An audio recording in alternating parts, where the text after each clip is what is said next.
novo elenco, apresentado em meados de abril, não tem nenhuma grande estrela, nenhum destaque. Mas é a única arma do clube para tentar voltar ao módulo 1 do Campeonato Mineiro. Em menos de um mês, já foram 2 técnicos, isso sem nem mesmo ter disputado uma partida sequer. Agora quem tem a missão de levantar o clube é René Santana. A primeira disputa já está marcada, vai ser no dia 16 de maio, mas o adversário ainda não foi definido. Mas aposto na melhor chance possível, mas por enquanto ainda não dá para dar esse palpite. A gente está começando hoje, é o primeiro dia diante do grupo, mas a gente vai trabalhar e contar com a boa vontade e interesse de todos para melhorar nos defeitos e aprimorar as virtudes. Os jogadores estão fazendo a parte deles, treinam todos os dias e estão cheios de vontade.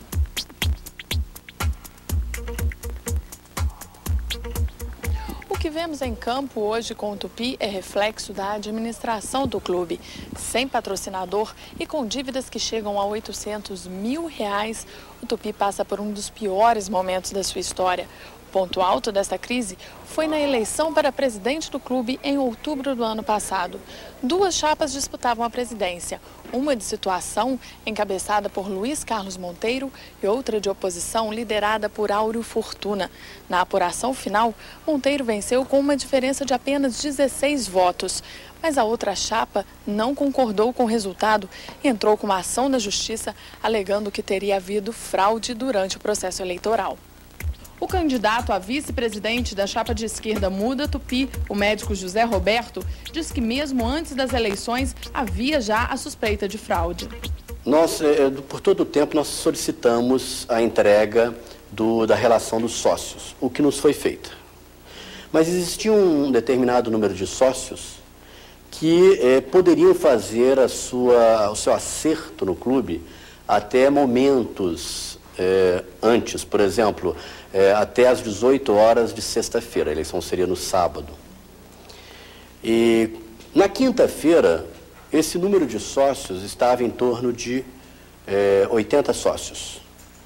E o ex-presidente nos garantiu que, com certeza, não acertariam mais do que 10, 15, 20 sócios. Muito difícil. Para nossa surpresa, quando terminou o expediente de sexta-feira, ele nos entrega uma lista por volta lá de 21 horas, contendo 150 nomes. A partir dali, nós já pressupomos de que haveria possivelmente fraude. O clube não apresenta quaisquer livros de registro de sócios ou de troca de títulos. Isso é obrigatório para qualquer clube.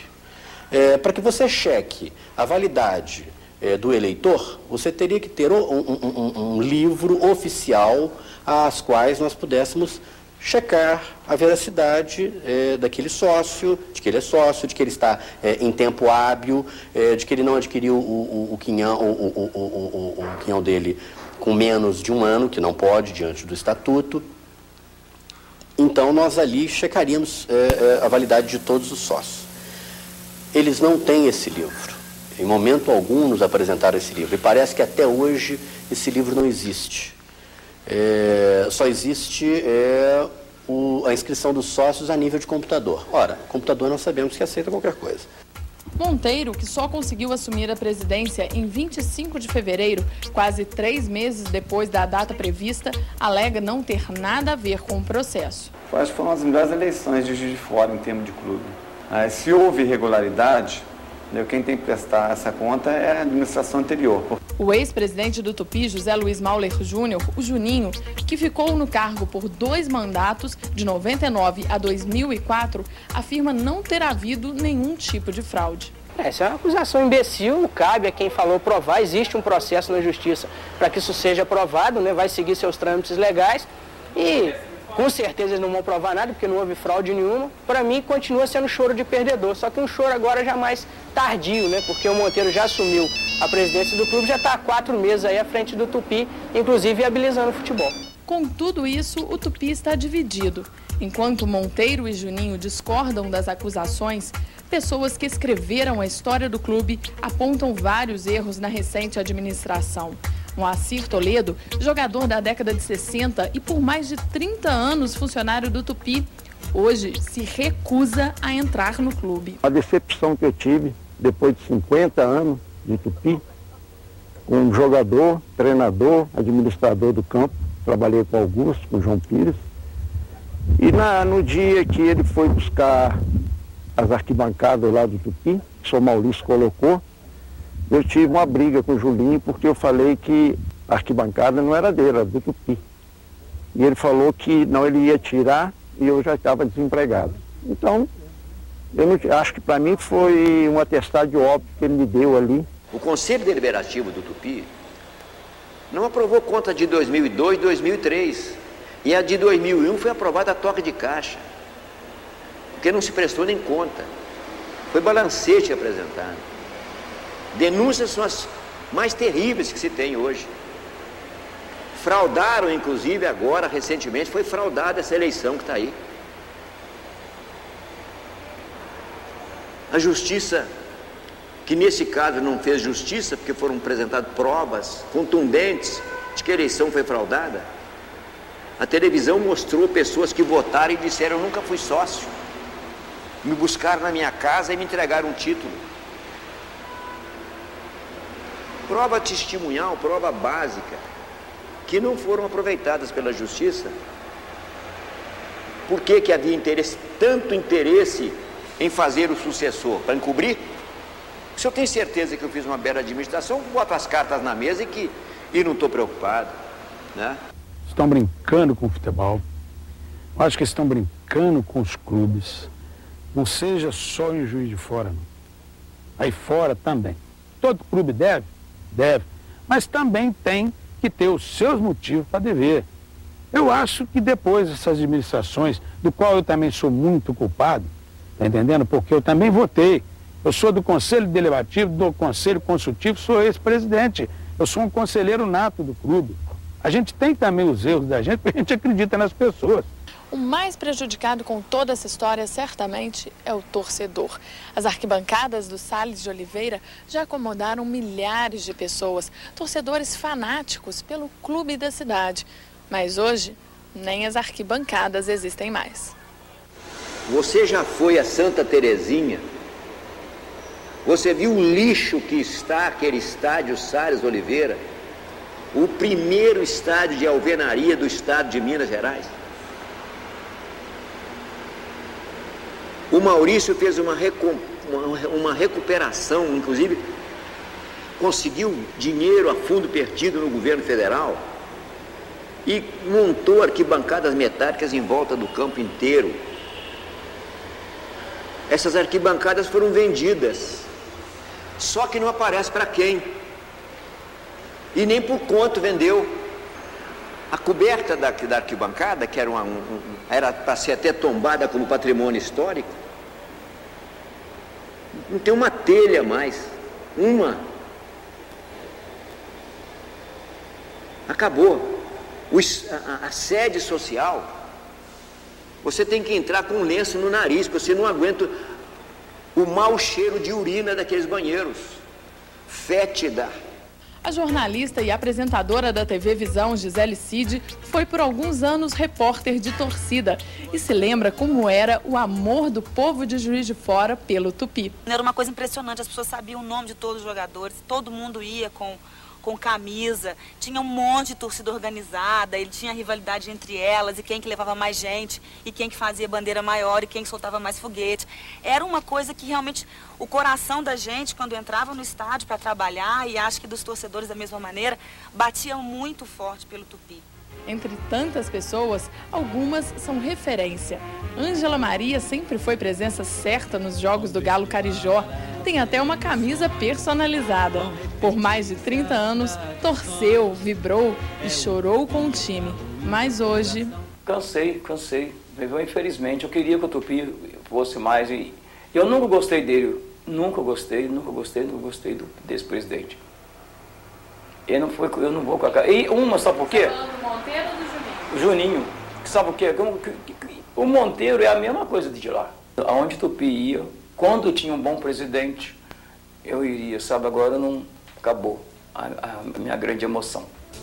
Thales é mais novo, tem apenas 20 anos. Ele não chegou a ver jogadores como Toledo e João Pires em campo, mas também tece um amor pelo Tupi.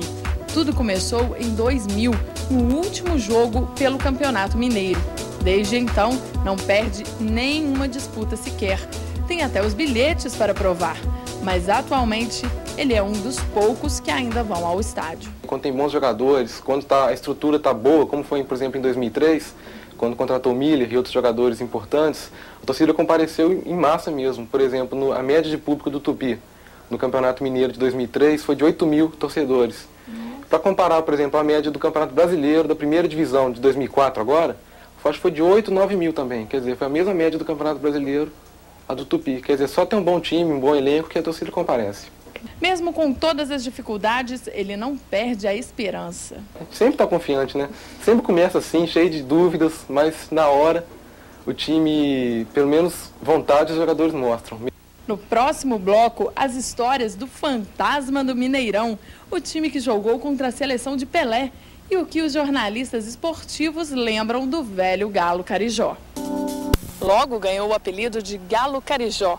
Com a construção do estádio em Santa Terezinha pelo então presidente Francisco Salles de Oliveira em 1932, o Tupi ganhou destaque na região. Mas para muitos, a fase gloriosa veio mesmo anos depois, quando o Tupi ficou conhecido como o fantasma do Mineirão. O ano era 1965. O técnico, Geraldo Magela. Ele lembra com detalhes da trajetória que o clube fez até merecer este título. Sendo campeão, o Tupi ficava com o seu limite de divulgação, que era aqui na região, mas não conseguia expandir a divulgação a nível nacional. Até que o Tupi resolveu fazer um jogo com o Cruzeiro. O time do Cruzeiro era Raul, Pedro Paulo, William, Procópio, Neco, Piazza, Ediciel Lopes, Natal, Evaldo, Tostão, Hilton Oliveira, ainda tinha Zé Carlos, que entrava no meio do jogo. E o jogador do Tupi pedindo para não jogar, porque eles estavam parados, porque assim que acabou o campeonato parou de treinar. E o Cruzeiro vinha de uma campanha muito vitoriosa na Europa. Mas como o Tupi precisava fazer dinheiro para pagar a gratificação dos atletas que tinham conquistado o primeiro turno, vão jogar com o Cruzeiro, no estádio Salles Oliveira. Nós chegamos a colocar 3-0 no Cruzeiro. Mas aí eu tive que fazer uma série de modificações com os jogadores que estavam dando cãibra, se cansando e não podendo. O Cruzeiro fez 2 gols e ganhamos de 3-2. Aí o Atlético chamou para nós jogarmos no Mineirão contra ele, ganhamos deles. Aí o América do Distrito chamou, nós ganhamos também, fizemos um torneio. O Tupi, Cruzeiro, Atlético, América, Botafogo, Palmeiras. Então, o Tupi era, no caso agora que você podia pensar, o Volta Redonda no meio deles. Então nós passamos por eles todos. A imprensa dizia: que time é esse, que fantasma é esse? Depois da sequência de vitórias, veio mais uma grande surpresa. Até que a Confederação Brasileira de Futebol convidou para ser sparring da seleção brasileira. E nós fomos para Caxambu. E lá mesmo no Mineirão, eu fiquei sabendo que nós íamos ir para Caxambu de ônibus, né? Não tinha avião, não tinha nada não. Tinha que ir para Caxambu para treinar com a seleção. Enquanto nós estávamos chegando em Caxambu, o Atlético estava saindo de avião. O Atlético tinha levado de 6 ou 7-0. Aí nós entramos lá, fomos lá, conhecemos o pessoal todo. Vocês ficaram assustados por o Atlético ter perdido de 6-0? O Atlético perdeu de 6-7, eu falei, o que nós viemos amarrar nossa égua logo aqui? Aí, de cara, com duas seleções contra nós. De cara fizemos 1-0 com o João Pires, e cadê que eles tiravam esse 1-0? Aí mudaram outra seleção para poder empatar com a gente, né? Mas ali nós já tínhamos essa convicção que todos eles eram iguais a gente. A única coisa, a diferença era o banco, né? Entenderam? Então, aquilo ali a gente sabia também que poderia fazer uma grande apresentação. E descemos do ônibus, enfrentamos a seleção brasileira, e se nós tivéssemos, se eles não fizessem o que eles fizeram, que eles tinham 4 seleções, trocar a seleção no segundo tempo, automaticamente que Em todas as duas partidas, tanto em Caxambu, que eu fiz o gol, e em Trerri, que eu fiz um gol, que eu driblei a defesa da seleção brasileira toda, tem com bola e tudo, tá? E o Francinha perdeu, o França, um craque, esse jogador do Flamengo, nosso amigo que morreu, que Deus o tenha, se ele faz também um gol, a seleção saía também derrotada. E o João Saldanha, meu dilete, querido amigo saudoso João Saldanha, à noite no hotel em Caxambu, ele falou: Geraldo, como é que você consegue fazer um time jogar assim? Eu falei: porque esse time é quase amador. Esse time não tem aquele vício do profissionalismo. Eles ainda jogam muito pelo amor à camisa.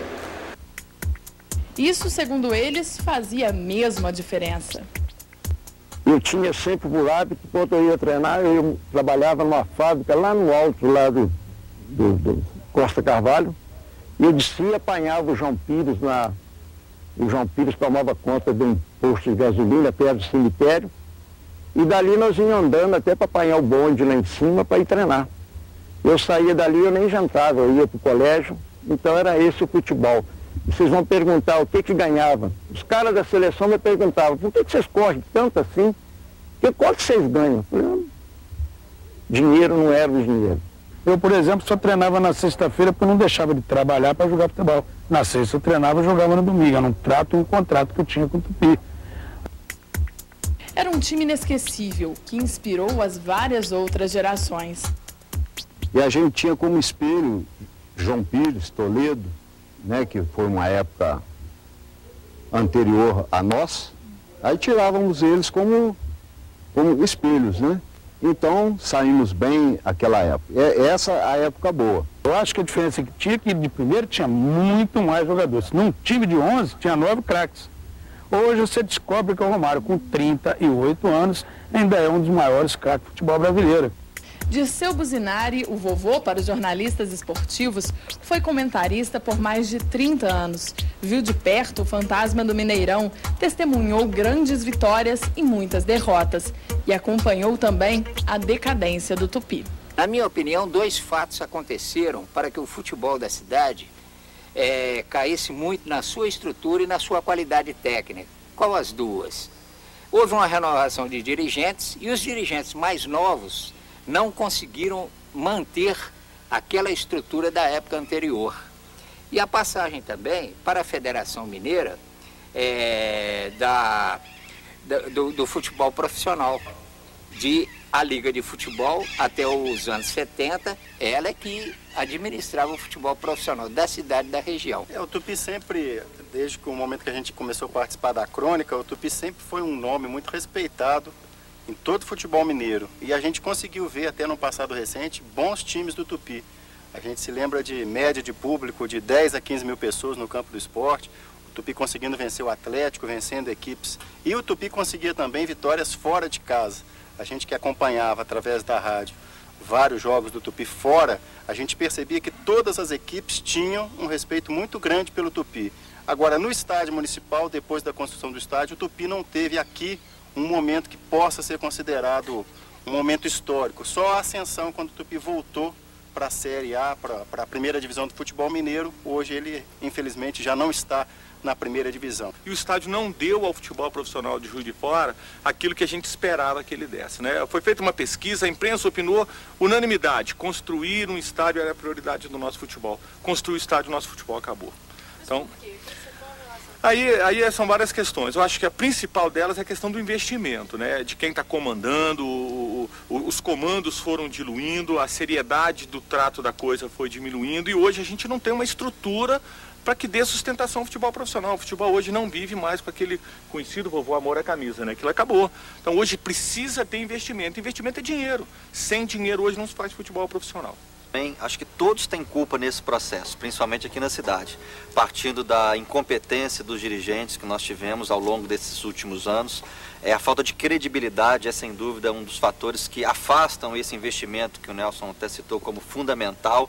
acho que a própria imprensa da cidade, não os jornalistas, mas os donos de emissora, a linha de trabalho que eles propuseram também nesses últimos anos, esteve ligado diretamente, pode se atribuir também parte ao poder público, não é? Acho que todos têm que estar contribuindo, os torcedores, a cidade se envolver diretamente. O dirigente de Juiz de Fora, o de hoje, ele precisa aprender o seguinte: eu fico triste quando o dirigente ocupa um espaço na imprensa e fala que vai pedir ajuda. Não é desta forma, não. O dirigente dos nossos clubes, e aí eu estou me dirigindo principalmente aos dirigentes do Tupi, que é o nosso representante no futebol profissional, ele tem que apresentar um grande projeto.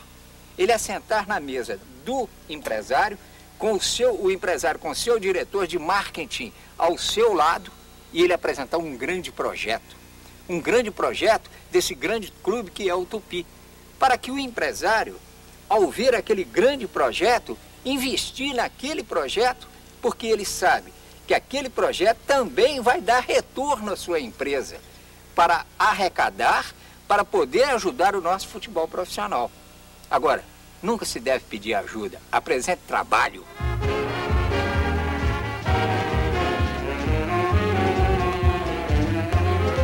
Vão desfilar as emoções, vão repetir-se as tradições. É o Tupi, é o galo, índia, coração, batendo forte em compassada. Falta de planejamento, falta de estrutura, entendeu? E principalmente o dinheiro. E falta também de dirigentes sérios. Isso é uma falta grande, porque antes nós tínhamos um Caputo como presidente, Calil Awage, Canário, entendeu?